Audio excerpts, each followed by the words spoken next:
शब्दों के लिए सर बहुत बहुत धन्यवाद। आपके मार्गदर्शन में हम सब बहुत अच्छा करेंगे। और अब ज़्यादा समय ना लेते हुए हम सीधे मंच पर जोड़ना चाहेंगे बीएड द्वितीय वर्ष की अंकिता मैडम को। मैडम, आपसे आग्रह होगा कि आप मंच पर आए और ये 4 महीने का जो समय रहा इस विद्यालय में बच्चों से कैसे आप कनेक्ट कर पाए, शिक्षकों का कैसा योगदान रहा, कैसा सपोर्ट रहा, सहयोग रहा, थोड़ा देर बैठ बैठिए। और ये निसंदेह है, निसंकोच है, इस बात हम कह सकते हैं कि आप दोनों के आने के बाद ये गर्व से हम कह सकते हैं कि विद्यालय में बहुत अच्छे प्रोग्राम हुए जिनका सारा का सारा श्रेय तो नहीं कहेंगे, लेकिन 85% आप दोनों को जाता है।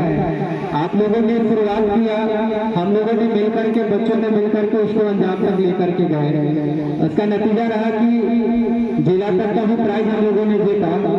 हम सीधा मंच पर बुलाना चाहेंगे अंकिता मैडम को, आप सबकी जोरदार तालियों के साथ अपने अनुभव साझा करने के लिए मंच पर अंकिता मैडम।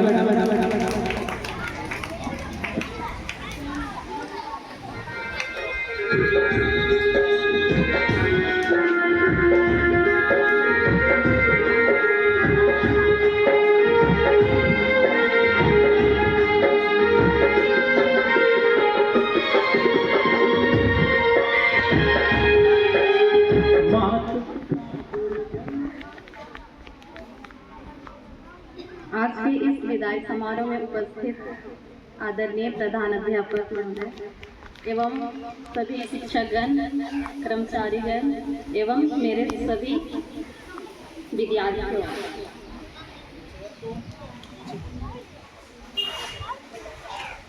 आज हम लोग यहाँ पे जो एकत्र हुए हैं हमारा विदाई समारोह के लिए।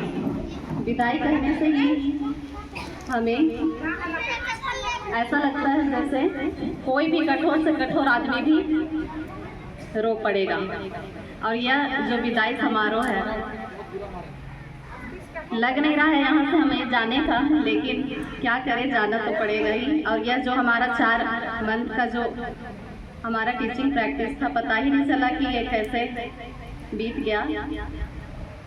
और इस जो 4 मंथ के दौरान सभी विद्यार्थियों का बहुत बड़ा सहयोग रहा। हमारे सभी जितने भी हम लोग जो कुछ भी पढ़ाते थे उसमें हमारा सहयोग करने के लिए सभी विद्यार्थियों को बहुत बहुत धन्यवाद। एवं हमारे इस विद्यालय के प्रधान अध्यापक को भी बहुत बहुत धन्यवाद, क्योंकि उनके मार्गदर्शन एवं उनके सहयोग से ही हम सभी कार्य को अपना सफल कर पाए हैं। तथा हमारे जितने भी शिक्षकगण हैं उनको भी हम बहुत बहुत धन्यवाद देते हैं कि उनके सहयोग एवं उनके उदारपूर्ण व्यवहार के द्वारा ही हम बहुत कुछ सीखे भी और बहुत कुछ जाने भी। इसके लिए हम सभी शिक्षकों को बहुत बहुत धन्यवाद देते हैं।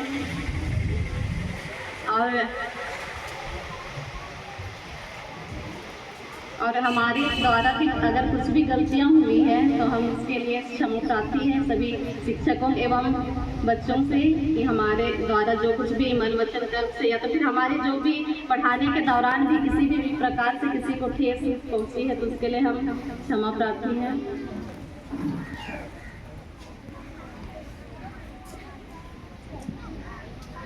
फिर से हम इस विदाई समारोह में उपस्थित सबों को बहुत बहुत धन्यवाद देते हैं। धन्यवाद।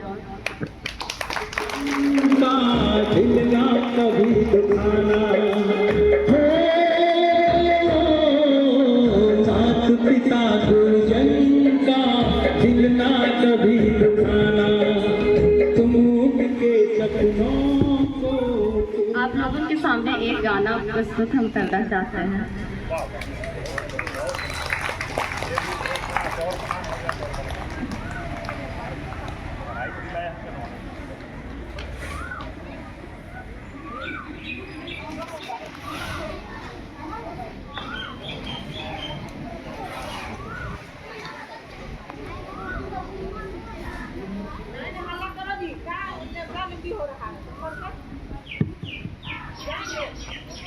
इसका हाथ चल रहा है, एकदम बंद कर दो तो हाथ में जो आगे लिख रहा है लिखवाएंगे हमें। हाथ में जो कुछ नीचे रखो, हमको आने की जरूरत। बहुत पुराना गाना है।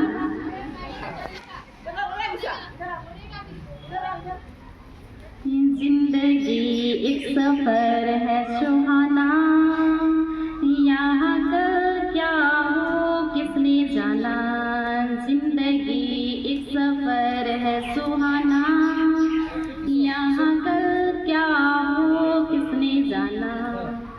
चांद तारों से चलना है आगे, आसमानों से बढ़ना है आगे। चांद तारों से चलना है आगे, आसमानों से बढ़ना है आगे। पीछे रह जाए ये ज़माना, यहाँ कल क्या हो किसने जाना। जिंदगी एक सफर है सुहाना, यहाँ कल क्या हो किसने जाना। हंसते गाते जहाँ से गुजर, दुनिया की तू परवाह न कर। हंसते गाते जहाँ से गुजर, दुनिया की तू परवाह न कर। मुस्कुराते हुए दिन बिताना, यहाँ कल क्या हो किसने जाना। जिंदगी एक सफर है सुहाना, यहाँ कल क्या हो किसने जाना। मौत आनी है आएगी एक दिन, जान जानी है जाएगी एक दिन। मौत आनी है आएगी एक दिन, जान जानी है जाएगी एक दिन। ऐसे बातों से क्या घबराना, यहाँ कल क्या हो किसने जाना। जिंदगी एक सफर है सुहाना, यहाँ कल क्या हो किसने जाना। Thank you.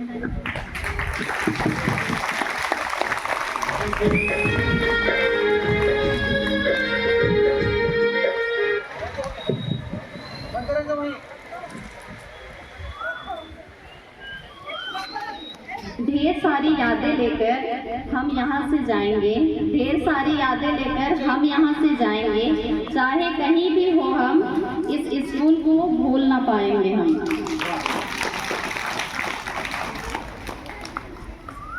कॉलेज स्कूल एक परिवार होता है, स्कूल एक परिवार होता है जहाँ हर दिन रविवार होता है। स्कूल एक परिवार होता है जहाँ हर दिन रविवार होता है। हर दिल में प्यार होता है पर आखिरी दिन बड़ा बेकार होता है।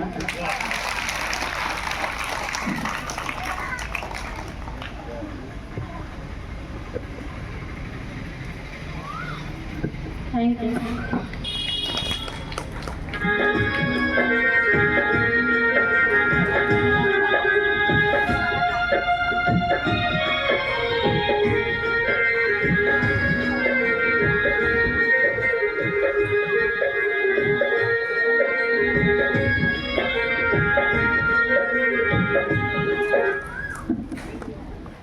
बहुत बहुत धन्यवाद मैम,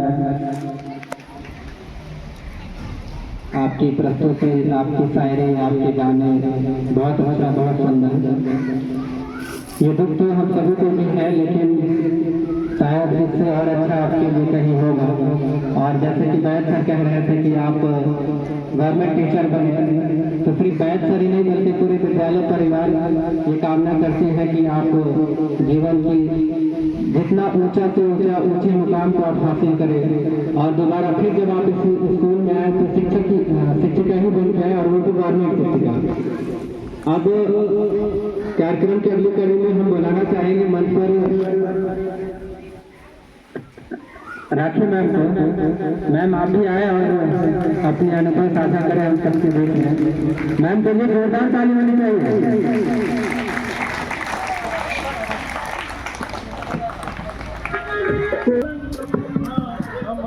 जेंगी विद्यालय के इस सुंदर प्रांगण में विदाई समारोह में उपस्थित प्रधानाध्यापक, यहाँ सभी उपस्थित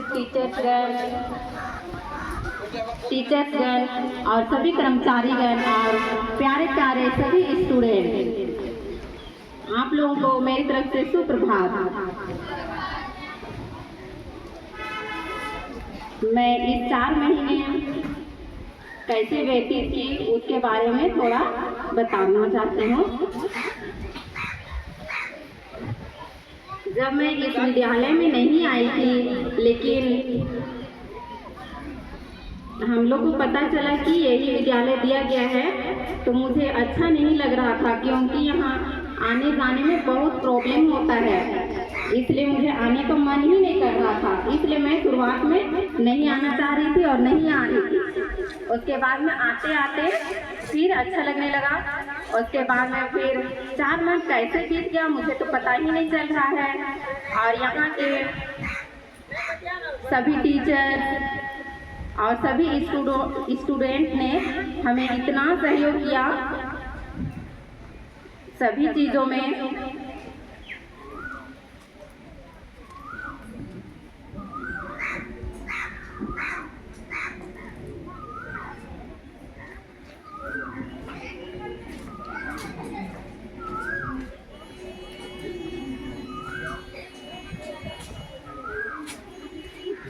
और हम इस विद्यालय से बहुत कुछ सीखे और हम आप लोग को कुछ सिखाए भी होंगे।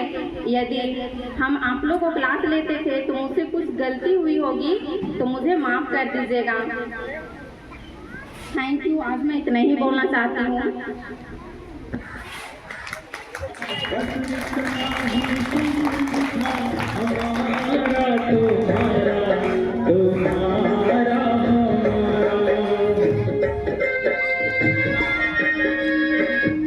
बहुत धन्यवाद मैम।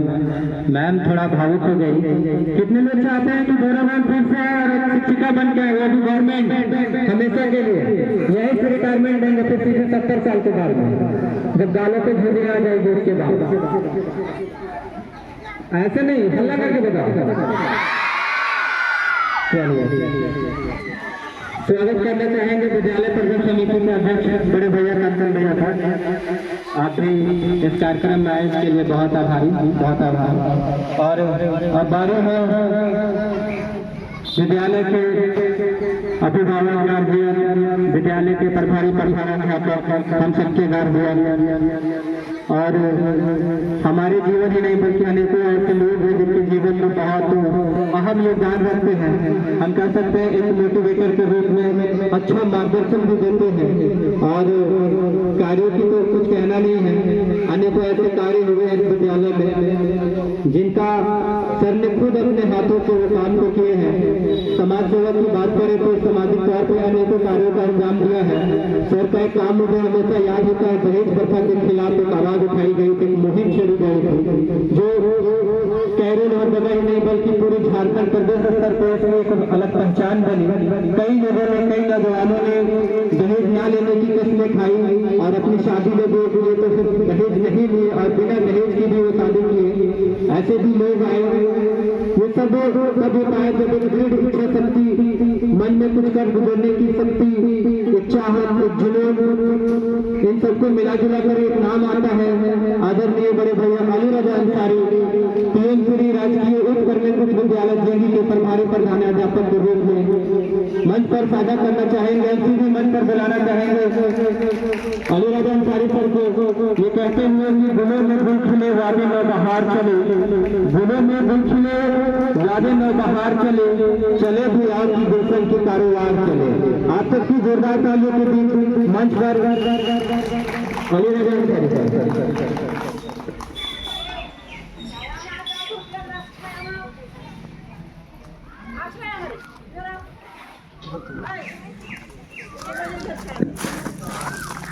आदरणीय विद्यालय प्रबंधन समिति के अध्यक्ष महोदय, विद्यालय के सभी शिक्षक शिक्षिकाएं, विद्यालय के बड़ा बाबू, रसोईया, संयोजिका, प्यारे प्यारे बच्चे और बच्चियां,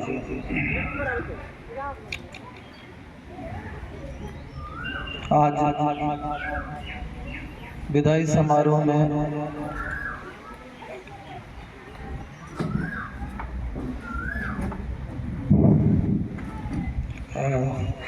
शब्द कम पड़ रहे हैं कि हम किस तरह से शुक्रिया अदा करें। इन दोनों की मेहनत का ये सिला हुआ कि हम जिला में प्रथम स्थान पर जो है कब्जा जमाने में सफल रहे। तो खेल के क्षेत्र में विद्यालय ने बहुत नाम और पहचान और मकाम, हमने नेशनल लेवल तक खेला और जीता भी। कला के क्षेत्र में हम बहुत बेहतर नहीं कर पाए थे, लेकिन अंकिता और राखी के आने से हमने जिला में प्रथम स्थान प्राप्त किया।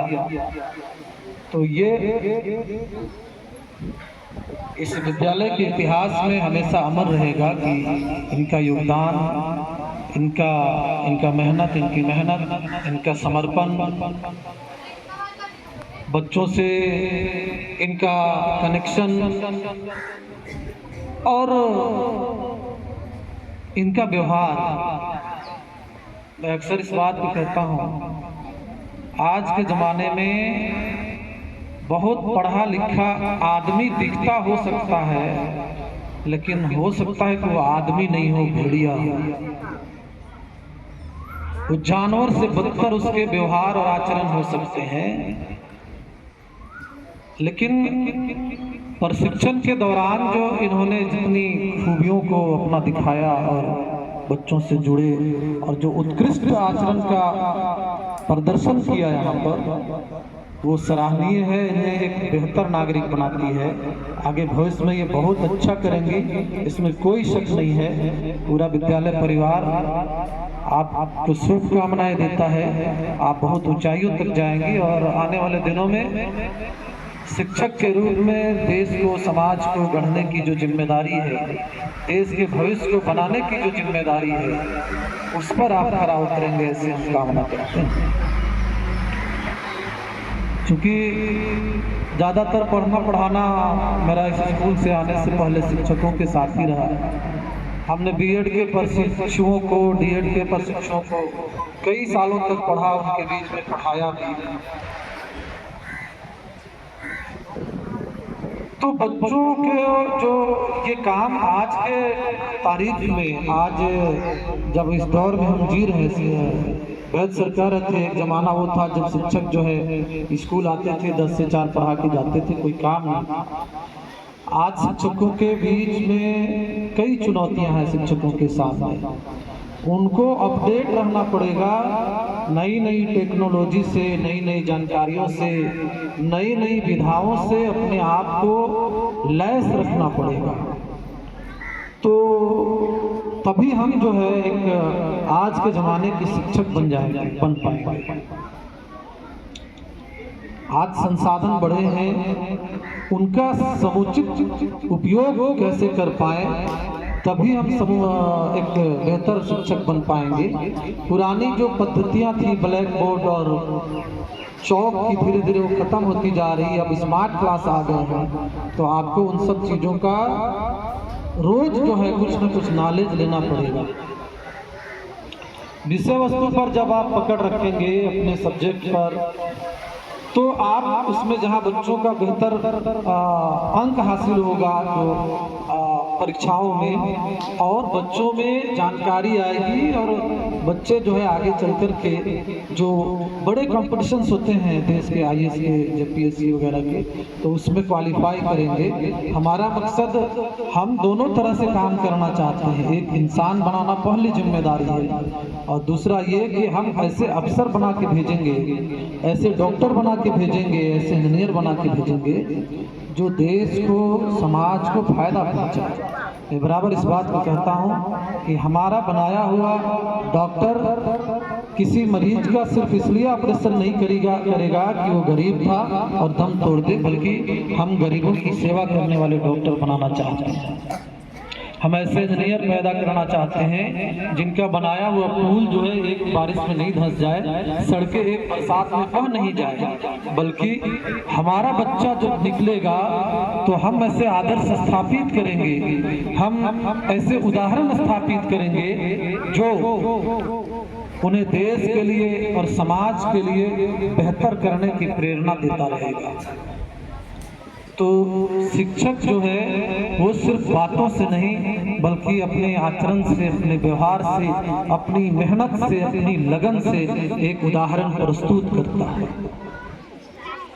शिक्षक बच्चों के लिए रोल मॉडल होता है। बच्चों के लिए कोई हीरो नहीं है, कोई हीरोइन नहीं है, उसका मास्टर ही सब कुछ है। हम लोग जब हाई स्कूल में पढ़ते थे तो अपने शिक्षकों की नकल करते थे कि सर कैसे देखते हैं, कैसे बोलते हैं। और ये छोटे छोटे बच्चे, आप कभी इनको एकदम सुबह सुबह देखिए कि कैसे स्कूल जो है, छोटे छोटे बच्चे, मासूम बच्चे जो माँ की गोद से उठ कर के सीधे स्कूल आते हैं, टपक टपक चलते हुए बैग टांग के स्कूल आते हैं। आप उन्हें क्या पढ़ाते हैं वो क्या ही पढ़ते हैं। हम जो पढ़ाते हैं, जो सिखाते हैं, जो समझाते हैं, उसी को आत्मसात करते हैं। अगर इनमें उद्दंडता है, अगर इनमें बात नहीं मानने की प्रवृत्ति है, अगर इनमें हम हमारी बातें नहीं समझ पाते हैं, तो एक शिक्षक के रूप में और इस क्षेत्र में कम से कम 20 साल गुजारने के जो अनुभव है वो होता है कि हमें अपनी मेथड ऑफ टीचिंग पर ध्यान देने की आवश्यकता है। और ये समझना कि बच्चा का एग्जाम होता है, मैं इस बात को सिरे से खारिज करता हूँ। साल भर पढ़ाएंगे हम, एग्जाम बच्चा का नहीं है, एग्जाम शिक्षक का है, एग्जाम हमारा है। बच्चा नहीं जानता है कह करके हम अपने जिम्मेदारी से और अपने कर्तव्यों से भाग नहीं सकते। हमने साल भर क्या सिखाया और क्या जनवाया है, ये असल चीज। तो ये बातें याद रखने की है कि हमारा बच्चा है, ये देश का बच्चा है, देश का भविष्य है, माँ बाप का सपना है, पूरे क्षेत्र का अरमान है। एक बच्चा का भविष्य भी हमारी वजह से नुकसान में नहीं जाए, बर्बाद नहीं हो। आगे जब आप शिक्षक बन के आएंगे तो एक एक बच्चा, कौन सा बच्चा कल गांधी, नेहरू और कलाम बनेगा, कौन सा बच्चा खुदीराम बोस और सुभाष चंद्र बोस बनेगा, हम नहीं जानते। हमारी मेहनत, हमारी परिश्रम, हमारा जुनून और नशा आने वाले दिनों में एक से कलाम और नेहरू और गांधी बना करके देंगे। यही शिक्षक का काम है। तो इसलिए हमें पूरा विश्वास है कि आने वाले दिन में आप बहुत बेहतर करेंगे। आपने जो मेहनत किया है विद्यालय, उसका न केवल आभारी है बल्कि हमेशा याद रखेगा। एक प्रधानाध्यापक इस विद्यालय के होने की हैसियत से कहते हैं। आपके मेथड ऑफ टीचिंग बहुत अच्छे थे, ये भी हमने देखा। कला बहुत अच्छी आप में थी, लोगों से, बच्चों से जुड़ने की जो ये है क्षमता है बहुत अच्छी है। हम ज़्यादा कुछ नहीं कहेंगे, आप बहुत बेहतर करेंगे। इतना आश्वस्त करेंगे कि विद्यालय परिवार आपके सहयोग के लिए हमेशा तत्पर रहेगा। शिक्षण के लाइन में या किसी भी क्षेत्र में आपको महसूस हो कि हम जहां प्रैक्टिस किए थे, जहां कुछ सीखे थे, सिखाए थे, अगर लगता है कि हमें वहां जाना चाहिए, मिलना चाहिए, शिक्षकों से कुछ मार्गदर्शन लेना चाहिए, प्रधानाध्यापक से कुछ सलाह लेनी चाहिए, हम हमेशा जो है आपका स्वागत करेंगे। आपके बेहतर भविष्य को बनाने के लिए अगर एक ईंट की तरह भी हम लग जाए, आपके काम आ सके, तो हमारे लिए ये खुशी की बात होगी। आपके जाने का मलाल है, लेकिन जब तक आप जाएंगे नहीं तब तक आप गवर्नमेंट जॉब में नहीं आएंगे, कंपटीशन नहीं निकालेंगे, बड़े ओहदे पर नहीं जाएंगे। इसलिए जाना तो पड़ेगा ही और जाना ही चाहिए। तो बस चलते चलते मैं तो अब क्या है कि जब से संजय सर को सुना हूँ, आदित्य सर को सुना हूँ, तो मैं सब शायरी ही भुला गया। रही सही कसर संचालक महोदय जो है वो निकाल देते हैं, अपना वाला हम सब भुला ही जाते हैं। फिर मुझे याद आ रहा है कि अपनी तस्वीर को रखकर तेरी तस्वीर के साथ, उर्दू में एक शब्द है कातिब। कातिब के माने होता है राइटर, लिखने वाला, और कातिबे तकदीर कहते हैं ऊपर वाले को, जो इंसान की किस्मत लिखता है। कि अपनी तकदीर को, अपनी तस्वीर को रखकर तेरी तस्वीर के साथ मैंने ये उम्र गुजारी बड़ी तदबीर के साथ, और मैं जिसे अपना बनाता हूँ बिछड़ जाता है, मेरी बनती ही नहीं है कातिबे तकदीर के साथ। अच्छा है, और एक आध कोशिश कर लो। और ये है कि अच्छा यार, मेरा मोबाइल दे दो, कुछ अच्छे से सुना।